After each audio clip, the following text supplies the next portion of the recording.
On the gleaming orbital platform of Viridia Prime, the air hummed with quiet tension.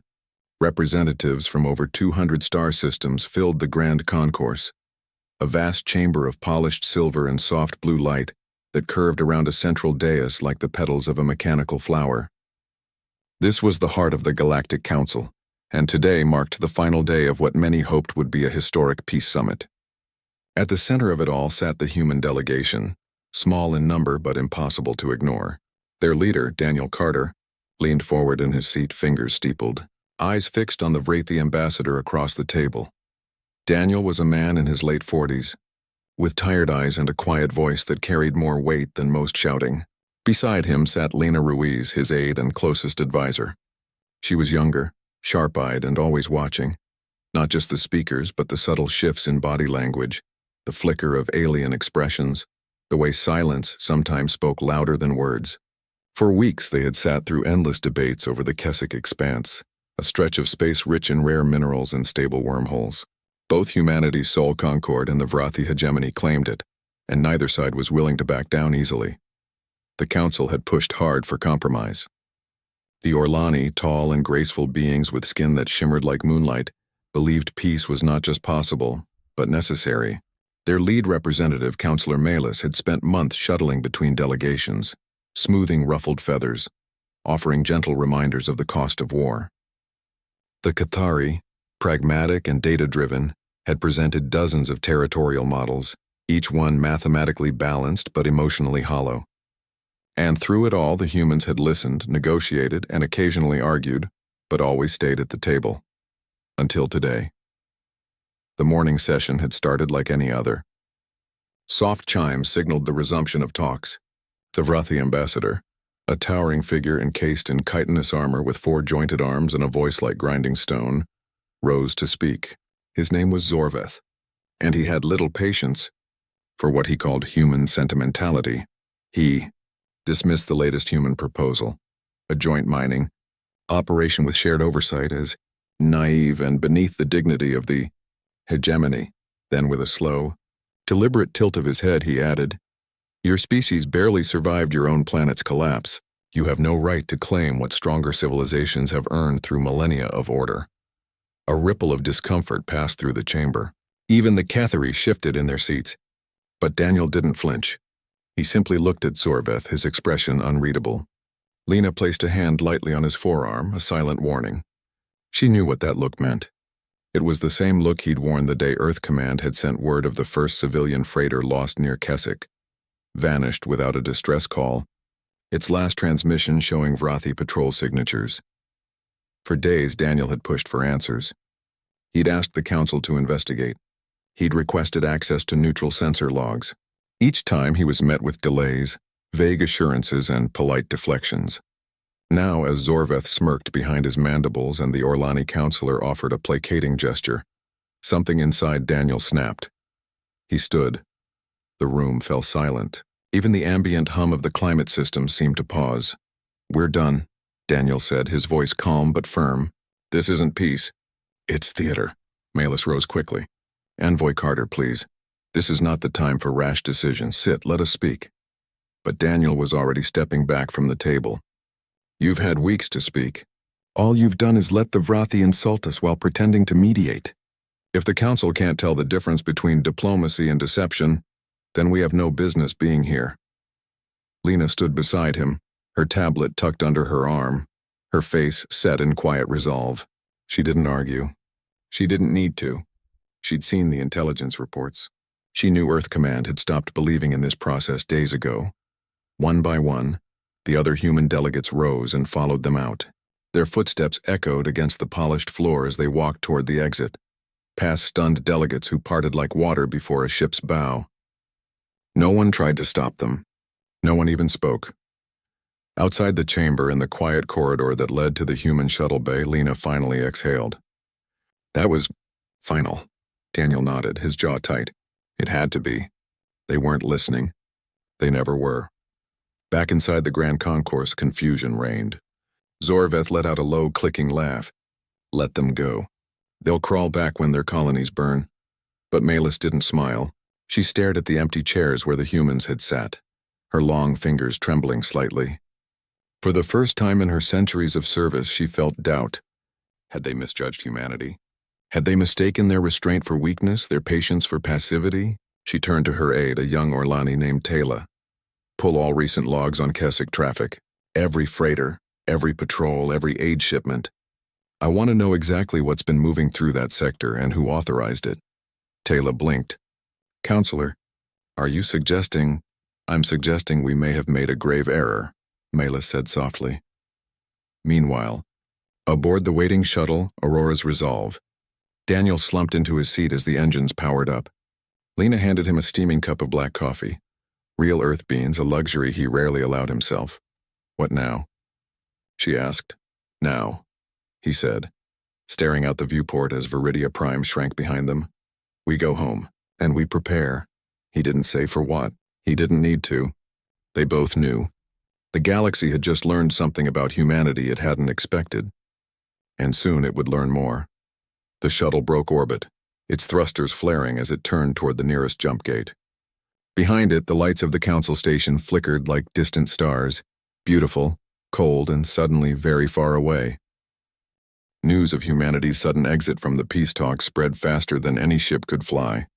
Within hours, it was the top story on every major galactic news feed. On Viridia Prime, the Grand Concourse remained half empty for the rest of the day. Delegates whispered in corners, some angry, some confused, a few quietly relieved, but none more troubled than Counselor Malus. She sat alone in her private chamber, the soft glow of her data screens casting long shadows across her face. The humans had walked out not with shouts or threats, but with silence, and that silence haunted her. She replayed Daniel Carter's final words over and over. This isn't peace. It's theater. The phrase stuck in her mind like a splinter. For weeks she had believed the summit was making progress. She had trusted the reports from logistics, the calm assurances from the oversight committee. Now doubt gnawed at her. Had she been blind? Or worse, had she been complicit? Across the galaxy, reactions varied. On the merchant world of Tarnus, traders paused their deals to debate whether human markets would crash. In the academic enclaves of Zir, scholars wrote urgent essays on the psychology of young species. But among the Vrathi hegemony, the mood was different. Celebrations broke out in several military outposts. Zorveth's speech was broadcast on state channels as proof of human fragility. They fold like paper, a Vrathi general declared on live feed. Let them run back to their blue rock. But not everyone believed the humans were defeated. On Earth, in the underground command center beneath Geneva, President Alan Briggs watched the same broadcasts with grim focus. He was a man of few words and steady hands, known for his calm during crises. Now he stood before a wall-sized screen showing real-time updates from the Keswick expanse. Red markers blinked where human freighters had gone dark. Blue dots showed patrol routes that no longer existed. And in the center, a single encrypted message pulsed. They knew. Briggs turned to his chief of intelligence, a woman named Carol Finch. How certain are we? 98%, she replied without hesitation. The weapons found on the raiders near New Carthage match Vrathi military specs, but they were shipped in crates marked Council Medical Aid. The manifests were falsified, but the tracking codes trace back to a Council logistics hub near Viridia. Briggs rubbed his temples. And the Council? No official response yet, but our sources say Malus has started digging. Quietly, he nodded. Then he made a decision. Recall all civilian ships from the outer colonies. Activate silent protocol on all frontier outposts. And get me Daniel Carter on a secure line. Hours later, aboard the cruiser Aurora's Resolve, Daniel sat in the ship's small briefing room with Lena. The vessel was en route to Mars, where it would dock for resupply before heading deeper into Sol space. A hologram of President Briggs flickered above the table. You did the right thing walking out, Briggs said. But now we have to decide what comes next. Daniel leaned forward. If we go public with the evidence, the Council will deny it. The Vrathi will call it a lie, and will look like we're making excuses for starting a war. Exactly, Briggs said. So we don't go public. Not yet, we pull back. We protect our people, and we prepare, Lena spoke up. What about the colonies in the expanse? We can't just abandon them. We're not abandoning them, Briggs said firmly. We're giving them a chance to survive. Order all non-essential personnel to evacuate. Leave behind only hardened defense teams. And activate Project Sentinel. Daniel's eyes widened slightly. Project Sentinel was Earth's last resort plan, a network of AI-driven sensor drones and automated defense platforms hidden among civilian infrastructure. It had never been fully deployed. Are you sure? I've never been more sure, Briggs said. If the Vrathi think we're weak, let them find out what happens when they push too far. The call ended. Silence filled the room. Lena looked at Daniel. This changes everything. It already has, he said.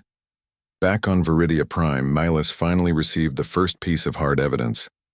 A junior logistics officer, troubled by what he'd seen, sent her a data chip hidden inside a routine maintenance report. The chip contained shipping logs, voice recordings, and internal memos, all pointing to a secret agreement between certain council officials and Vrathi warlords. The aid shipments weren't just overlooked. They were arranged. Milas felt sick. She had spent her life believing in the council's mission, to prevent war, to uphold truth, to guide younger species toward wisdom. Now she saw that some of her own had traded those ideals for convenience, stability at the cost of honesty, peace built on lies. She couldn't confront the council openly, not yet. Too many powerful voices would shut her down. Instead, she copied the data and encrypted it with an Orlani cipher, known only to a handful of trusted allies. Then she did something she never thought she'd do. She reached out to a human contact. The message was short and coded. The garden has hidden thorns. Seek the gardener. She sent it to an old friend who worked with Earth's diplomatic corps. If anyone could get it to Daniel Carter, it would be him. Meanwhile, on the edge of the Keswick expanse, a Vrathi raiding party approached the human mining outpost on asteroid G7. They expected little resistance, maybe a few security drones, a handful of scared colonists. What they found was silence. No comms, no lights, just empty corridors and sealed blast doors. Then, without warning, the asteroid's defense grid activated. Hidden turrets emerged from the rock. Sensor drones swarmed like angry insects. Within minutes, the Vrathi ship was disabled, its crew captured by automated systems that moved with cold, flawless precision. The incident was never reported by human channels, but word spread among smugglers and scouts. Something had changed in human space. The humans weren't just leaving. They were watching. On Mars, engineer Priya Mehta reviewed the Sentinel logs from G7 with quiet satisfaction. Beside her, strategist Kyle Dawson studied the Vrathi response patterns. They'll send more, he said. But next time they'll be slower. More careful. Good, Priya replied. Let them wonder what else we've hidden. Back on Earth, President Briggs addressed a closed session of Congress. He didn't speak of war. He spoke of survival.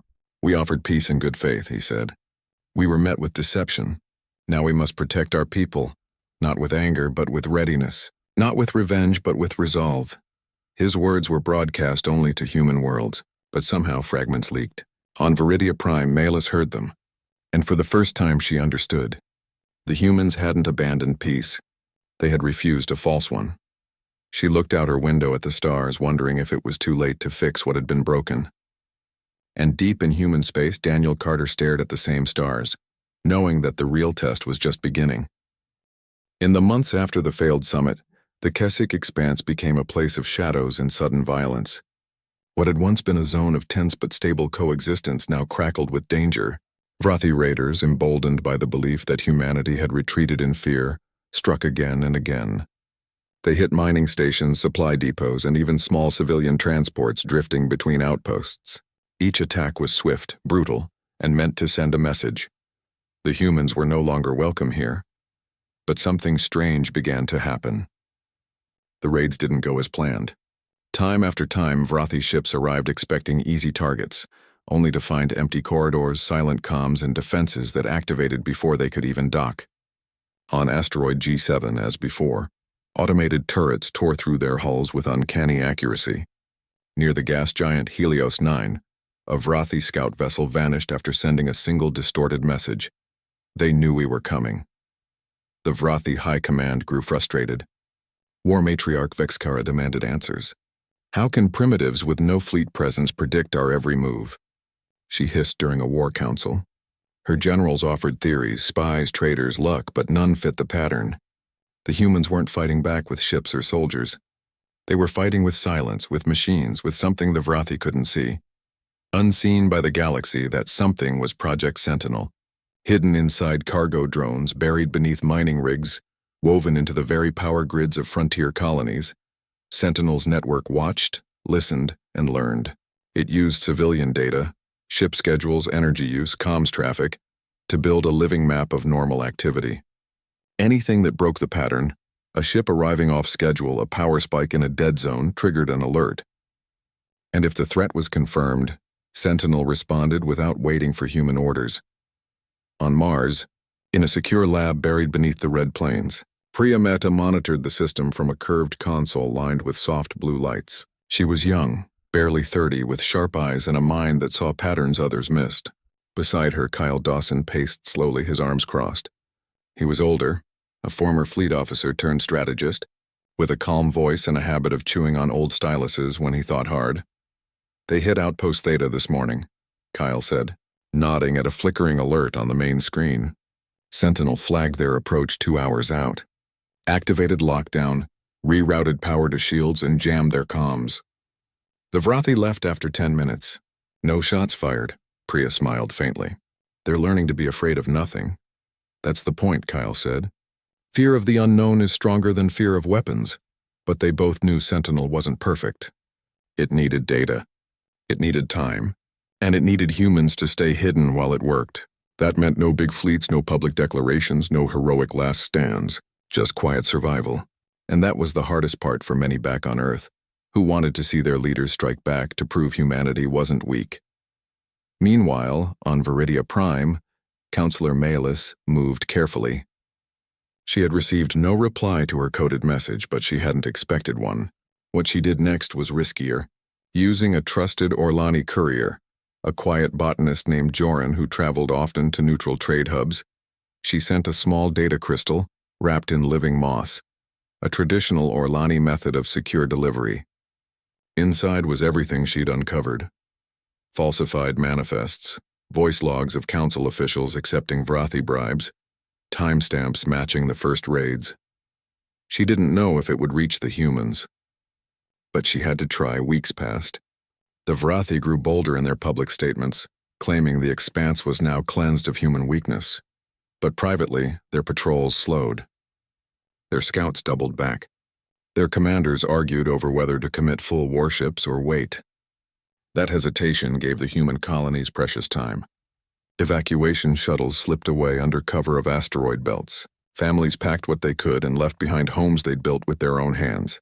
And those who stayed, engineers, medics, security teams, dug in deeper, trusting the silent network watching over them. On Earth, President Briggs faced growing pressure. Some in Congress demanded a full military response. "We look like cowards," one senator shouted during a closed session. Briggs listened, then replied quietly, "Cowards run and hide forever. We're hiding so we can fight smarter." There's a difference. He knew the truth. Earth's fleet wasn't ready for open war. But Sentinel was buying them time to prepare, time to upgrade weapons, reinforce ships, train crews, and time for the galaxy to see what was really happening. Then came the break they needed. A Vrathi freighter, damaged in a skirmish near the border, limped into a neutral repair station on Tarnus. Its captain, wounded and angry, bragged in a bar about easy raids and council help. A human trader overheard, recorded it, and sent the audio to Earth Command. Within hours, the clip was verified. It mentioned specific aid shipments, dates, even the name of a Cathari logistics officer who'd approved them. Briggs didn't release it. Not yet. But he sent it to Daniel Carter with one instruction: use it wisely. Daniel, now stationed on Luna overseeing refugee resettlement, studied the recording with Lena. "This is real," she said. "If we leak this to the right places, Tarnus, Zir, even some Vrathi dissidents, it could crack the whole thing open. But if we do it wrong," Daniel said, "the council will call it forged. The Vrathi will call it treason, and we'll look desperate. So we don't leak it to everyone," Lena replied, "just to those who already doubt." That night, a series of encrypted messages left Sol Space. Not to news networks, not to governments, but to scholars, merchants, independent journalists, and even a few low-ranking Vrathi officers known for questioning their leadership. The message was simple. Ask about shipment Delta 7, then ask who let it happen.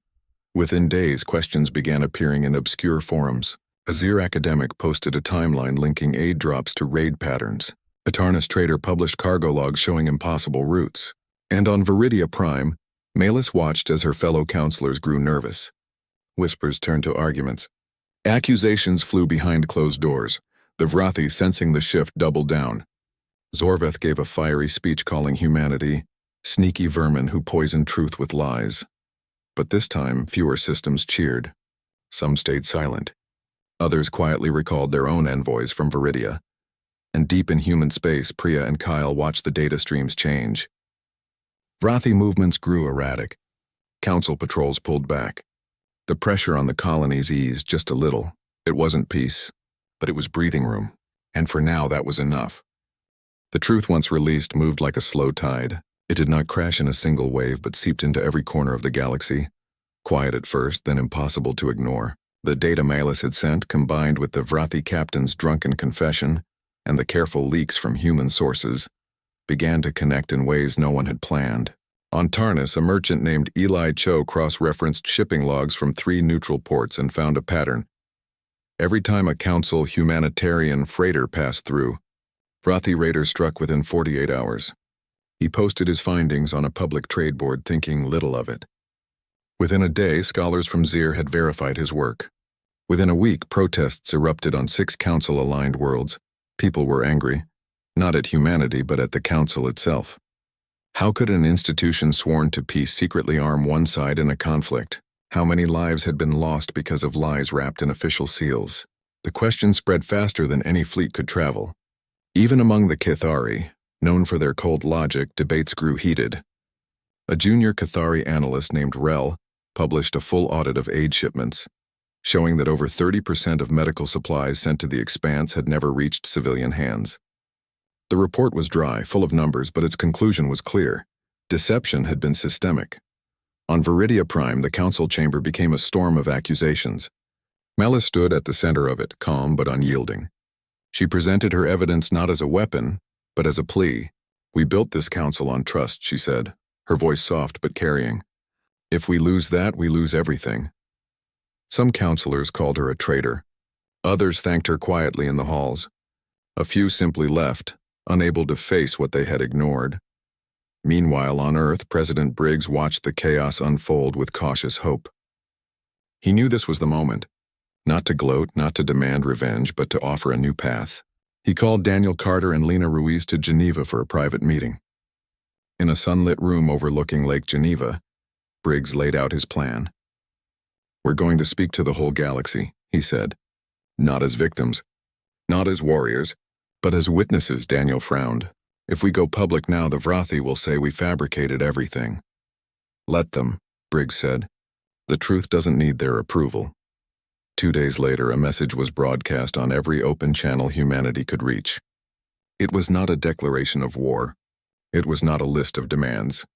It was a simple address from President Alan Briggs, standing alone in a plain room with no flags, no symbols, just his voice and his words. "We walked away from the peace talks," he began, "not because we wanted conflict, but because the peace being offered was built on lies. We have proof that weapons meant for war were shipped under Council aid labels. We have proof that our people were targeted while the Council looked away. We did not abandon peace. We refused a false one." He did not show the evidence. He did not name names. He simply said, "The data is available to any neutral party willing to look. We ask only for honesty." The effect was immediate. Neutral systems that had stayed silent now spoke up. The Enclave of Zir issued a formal statement calling for a full independent investigation. The Tarnis Trade Alliance suspended all council contracts until transparency was restored. Even among the Vrathi, something shifted. War matriarch Vexkara, once a hardliner, called an emergency council of her own. Rumors spread that she had received private messages from moderate Vrathi clans, those tired of endless war, those who remembered a time before the hegemony's hunger for expansion. Then came the most unexpected response. A Vrathi scientist named Kethra, known for her work in xenolinguistics, published an open letter on a shared academic network. "We were told the humans were deceitful," she wrote. "But it is we who have been deceived by our own leaders. If peace is possible, it must begin with truth, not pride." Her words were quickly censored on Vrathi channels, but they had already spread. Copies appeared on human data hubs, Orlani forums, even Cathari research nodes. For the first time, the two sides were not just shouting past each other. They were listening. Back on Mars, Priya and Kyle watched the shift in real time. Sentinel's data streams now showed fewer Vrathi patrols. More communication bursts between Vrathi ships that didn't match military codes. They're talking to each other, Kyle said, surprised. Not just taking orders. Maybe they're asking questions too, Priya replied. On Luna, Daniel and Lena prepared for what came next. They knew the hard part wasn't over. Trust, once broken, didn't return overnight. But the door was open, and someone had to walk through it first. That someone turned out to be Melis. She sent a private message to Daniel, not through official channels, but through the same Orlani courier network she'd used before. This time the message was clear. The council is fractured. But peace is still possible. Meet me on Series 7, no titles, no guards. Just us. Series 7 was a small moon orbiting a dead star, neutral ground long used for quiet talks between enemies. It had no cities, no fleets, just a single research station and a view of endless stars. Daniel read the message twice, then looked at Lena. What do you think? I think she's risking everything, Lena said. Which means she's serious, Daniel nodded. Then we go. He didn't tell Earth Command right away. He didn't want politics to poison the chance before it began. He and Lena would go alone in a civilian shuttle with no weapons, no backup. Just two humans and one Orlani, meeting in the quiet dark to see if honesty could still build something new. As their shuttle lifted from Luna's surface, the galaxy held its breath. The lies had been exposed. The anger had been voiced. Now came the harder part: forgiveness, accountability, and the slow, patient work of real peace. And for the first time in a long time, it felt possible. 1 year after the failed summit on Viridia Prime, a new meeting began, not in a grand chamber under bright lights, but in a quiet dome on the moon, Series 7. The dome was small, made of recycled alloy and clear polymer, with a view of the stars so sharp it felt like you could reach out and touch them. There were no banners, no guards, no audience. Just a round table, 6 chairs, and the weight of everything that had come before. Daniel Carter arrived first, wearing a simple gray jacket and no insignia. Lena Ruiz walked beside him, her tablet tucked under her arm, her eyes scanning the room not for threats but for signs of sincerity. They were met by Counselor Melis, who looked older, her silver skin dimmer than before but her gaze steady. She offered no formal greeting, just a small nod. Thank you for coming. Minutes later, the Vrathi delegation entered. War Matriarch Vexkara led them, but she wore no armor, only a dark ceremonial robe that marked her as a speaker, not a soldier. Behind her walked Kethra, the scientist who had written the open letter, and 2 others whose faces were unreadable behind their masks. They sat without speaking. For a long moment, no one said anything. Then Daniel placed a small data chip in the center of the table. This contains everything we have, he said. Sensor logs, shipping records, comms intercepts. It's all there, no edits. No spin, Vexkara studied the chip. Why give it to us now? Because peace isn't about winning, Daniel said. It's about knowing what really happened, Melis added softly, and making sure it never happens again. The next few weeks passed in a rhythm of quiet talks, shared meals, and long silences. There were no grand speeches, no dramatic confrontations. Instead, they worked through the evidence piece by piece. Kethra cross-checked human data with Vrathi fleet logs. Lena helped Melis trace council supply chains. Even Vexkara, once so proud, admitted that some of her own commanders had acted without her knowledge, using the chaos to gain power. Slowly, a framework took shape. Joint patrols would monitor the Keswick expanse, staffed by humans, Vrathi, and neutral observers. Aid shipments would be tracked by an independent body, made up of scholars from Zir and traders from Tarnus. And a truth commission, led by no single species, would investigate every lie, every cover-up, every life lost because of deception. It wasn't perfect. There were arguments, moments of anger, nights when it seemed easier to walk away, but each time someone stayed. Kethra stayed because she believed knowledge could heal. Melis stayed because she owed it to the trust she had broken. Vexkara stayed because her people were tired of war. And Daniel stayed because he knew humanity's future depended not on victory, but on connection. Back on Earth, President Briggs watched the progress reports with quiet pride. He didn't interrupt. He didn't push. He let the talks breathe. When Congress demanded updates, he simply said, "Real peace takes time. We've waited this long. We can wait a little longer." On Mars, Priya and Kyle began dismantling parts of Project Sentinel. Not all of it, but enough to show they weren't hiding anymore. They rerouted drones to civilian use, turned defense grids into early warning systems for natural disasters, and shared the core code with the new Oversight Committee. It was a risk, but a necessary one. Trust had to be earned, not just demanded. As the final agreement neared, the group on Series 7 faced their hardest question: what to do with those who had lied.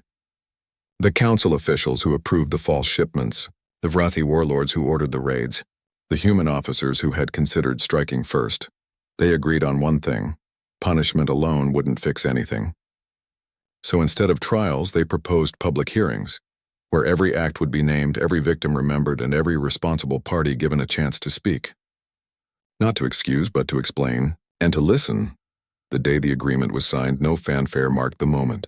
No cameras, no speeches to the galaxy. Just 6 beings from 3 worlds placing their marks on a simple document. Afterward, they stood together under the dome looking out at the stars. "We didn't fix everything," Daniel said quietly. "No," Malus replied. "But we started." Vexkara turned to him. "Your people surprised us. We thought you would rage. Instead, you showed patience." "We learned the hard way that anger doesn't build anything," Daniel said. "Only truth does." Later, as the human shuttle prepared to leave, Lena looked back at the dome. "Do you think it will last?" Daniel didn't answer right away. He thought of the families who had lost homes, the ships that never came back, the years of silence between species who could have been allies.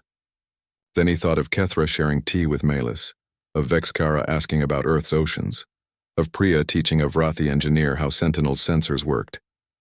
"It won't be easy," he said, "but it's real, and that's better than perfect."